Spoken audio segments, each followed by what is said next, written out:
অসমৰ নাট্য স্ৰষ্টাই নহয়, ভাৰতবৰ্ষৰ ভিতৰত প্ৰান্তীয় ভাষাত প্ৰথম নাটক সৃষ্টি কৰিছিলে শংকৰদেৱে।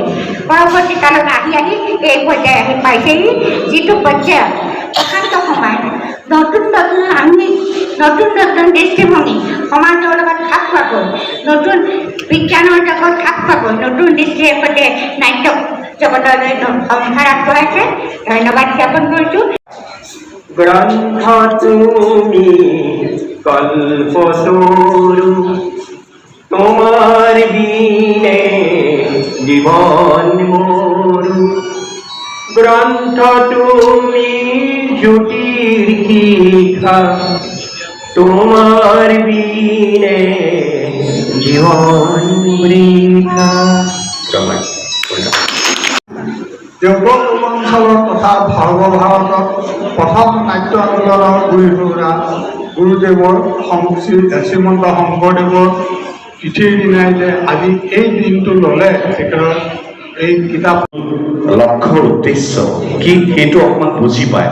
অকল বাহ্যিক দৃষ্টিৰে আমি যিটো সংস্কৃতি বুলি ভাবি তাত যিটো পৰিৱেশন বা তাতে আমাৰ গোটেই কামটো সীমাবদ্ধ ৰাখোঁ, তাৰ ঊৰ্ধত গৈ নাট্যভিত্তিক এই কোৱালিটি কালচাৰ গুণগত সংস্কৃতিটো তৈয়াৰ কৰে, চিন্তাৰ যিটো সংস্কৃতি, জীৱন ধাৰাৰ যিটো সংস্কৃতি। আৰু সেইকাৰণে ইয়াৰ পৰা ওলাই যোৱা বহু শিক্ষাৰ্থীক মন কৰিব ৰাষ্ট্ৰীয় প্ৰেক্ষাপটে নহয়, আন্তঃৰাষ্ট্ৰীয় প্ৰেক্ষাপটতো তেওঁ উজ্বলি উঠিছে বা অসমৰ আমাৰ নিজৰ স্থানত থাকিও তেওঁলোকে সুন্দৰকৈ কাম কৰিছে। গতিকে বহু কথা আলোচনা কৰিলোঁ। আটাইতকৈ ডাঙৰ কথাটো হ'ল যে মানুহৰ বাবে কাম কৰিছে আৰু সেইবাবে মানুহৰ আশীৰ্বাদ যে পাইছে, এইটোৱে সম্ভৱতঃ প্ৰশান্ত শৰ্মাৰ কাৰণে আটাইতকৈ ডাঙৰ সম্পদ। আৰু যেতিয়া মানুহৰ আশীৰ্বাদ থাকে, শুভেচ্ছা থাকে, তেতিয়া নিৰন্তৰ ভগৱানৰ আশীৰ্বাদ আৰু শুভেচ্ছা থাকে বুলি আমি বিশ্বাস কৰোঁ। কি কৰে আমাৰ নাট্যকাৰসকলে, নাট্যকৰ্মীসকলে লৈ যায়, সেইকাৰণে মানুহ আৰু মানুহৰ মাজত যিটো সম্পৰ্ক সৃষ্টি কৰিব পাৰে নাট্যকৰ্মীসকলে। গতিকে নাট্যবিধে যিবিলাক কাম কৰি গৈছে, এই কামবিলাকে নিশ্চিতভাৱে আমাৰ সমাজ জীৱনৰ সৌন্দৰ্য কৰিছে, মানুহ আৰু মানুহৰ মাজত সম্পৰ্ক কৰিছে, সমাজখন ধুনীয়া কৰাত আটাইতকৈ ডাঙৰ কথা। গতিকে তেখেতলৈ মোৰ শুভেচ্ছা অভিনন্দন থাকি কালি মই বিশিষ্ট নাট্য ব্যক্তিত্ব তথা এগৰাকী নাটকৰ সংস্কৃতিৰ একনিষ্ঠ সাধক শ্ৰীযুত প্ৰশান্ত শৰ্মা ডাঙৰীয়াৰ প্ৰতি আন্তৰিক অভিনন্দন জ্ঞাপন কৰিছোঁ। আৰু নাট্যপীঠে এই গ্ৰন্থখনি প্ৰকাশৰ দিহা কৰি যি এটা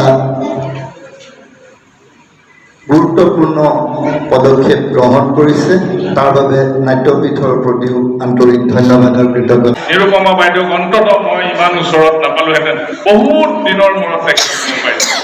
তেখেতে আগতে ৰেডিঅ' চেণ্টাৰলৈ যায়, দুয়ো যায়।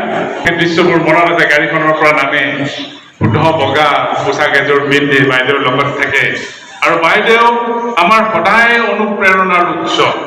শিক্ষা নাৰী সবলীকৰণৰ বাবে, নাৰীসকল স্বাৱলম্বী হ'বৰ বাবে যে শিক্ষা অপৰিহাৰ্য, তাৰ এক উজ্জ্বল প্ৰমাণ বাইদেউ। কাৰণ বাইদেউৰ সেই যি আত্মবল যে মই PhD কৰিমেই, গতিকে বাইদেউ PhD কৰিলে। ল'ৰাকেইটাক অকল ডাঙৰ মানুহ কৰাই নহয়, তেওঁ নিজেও ডাঙৰ হৈছে।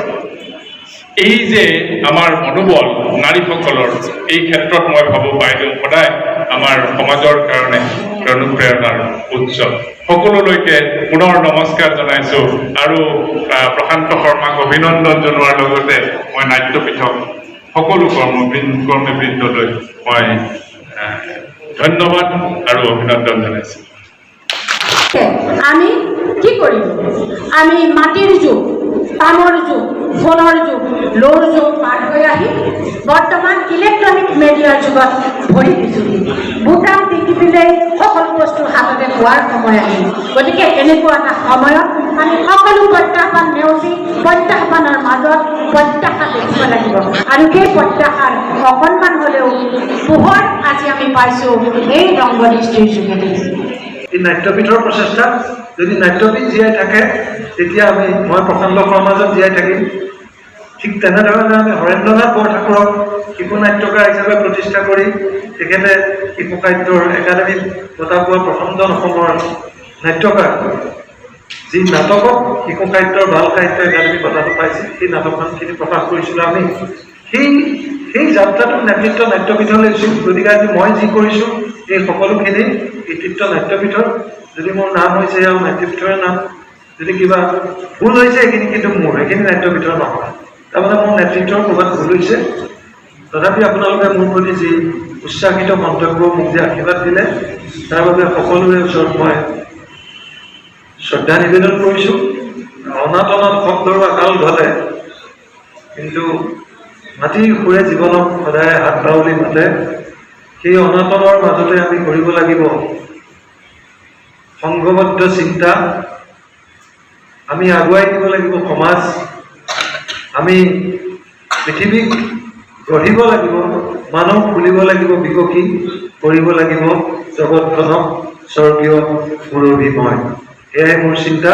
সকলোকে সেৱা জনাইছোঁ।